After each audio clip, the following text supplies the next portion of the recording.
Chào các bạn. Today let's study a short comedy sketch by a very popular comedy team.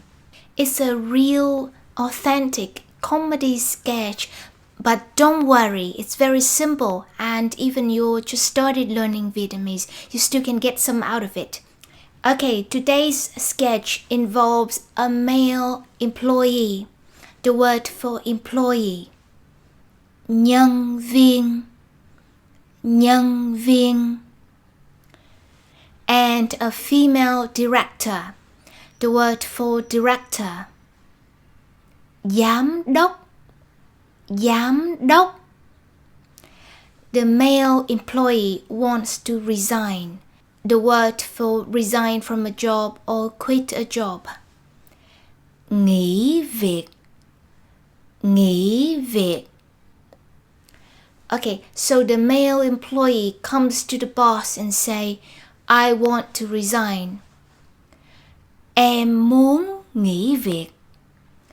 Em muốn nghỉ việc. Next, the female boss says, oh, you've been contributing so much for this company for so many years. Now that you're quitting, do you have any wish? The company will try to meet it. The key word here to learn is the word for wish, nguyện vọng, nguyện vọng. Okay, now watch the sketch for the first time. See if you can catch. 1. What is his wish? Nguyện vọng của ảnh là gì? And 2. Does the director agree? Giám đốc có đồng ý không?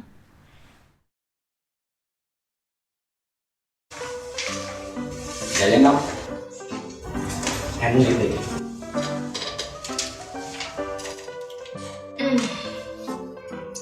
Anh đóng góp cho công ty này bao nhiêu năm rồi. Giờ anh nghỉ việc thì anh có nguyện vọng gì không? Công ty sẽ cố gắng đáp ứng cho anh. Dạ, thật ra thì em chỉ muốn đi chơi với giám đốc một lần.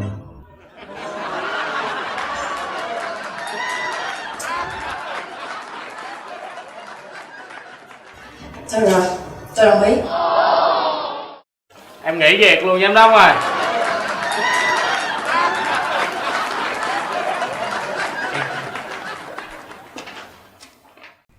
Did you catch the answers? Okay, so the key phrase that you can pick out from the employee's answer is đi chơi với giám đốc. Đi chơi với giám đốc. Dạ, thật ra thì em chỉ muốn đi chơi với giám đốc một lần.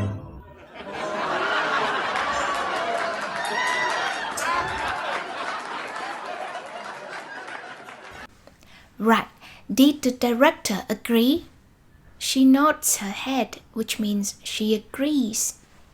The word for agree, đồng ý, đồng ý. Sao rồi? Tôi đồng ý. Now let's watch the last part of the sketch. See if you can guess what happens. Em nghỉ việc luôn giám đốc ơi.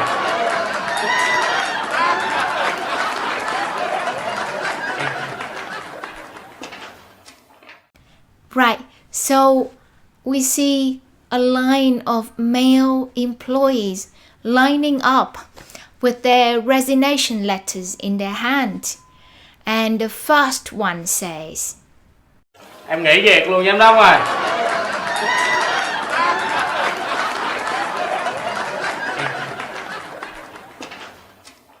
Notice that he pronounced việc as việc. This is very common in spoken Southern Vietnamese. So, I'm resigning to. The word for to here is luôn, luôn.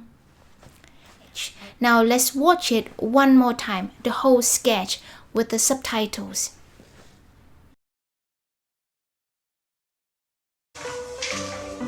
Dạ giám đốc, em muốn nghỉ việc.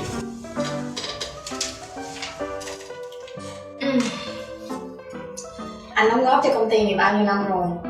Giờ anh nghỉ việc vì anh có nguyện vọng gì không? Công ty sẽ cố gắng đáp ứng cho anh.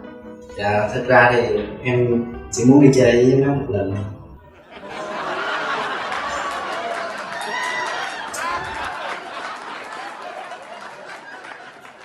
Thôi rồi, tôi đồng ý.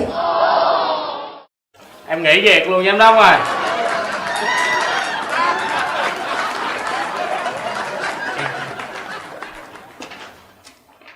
Right, now let's review some key vocabulary items we've learned today. Nhân viên, giám đốc,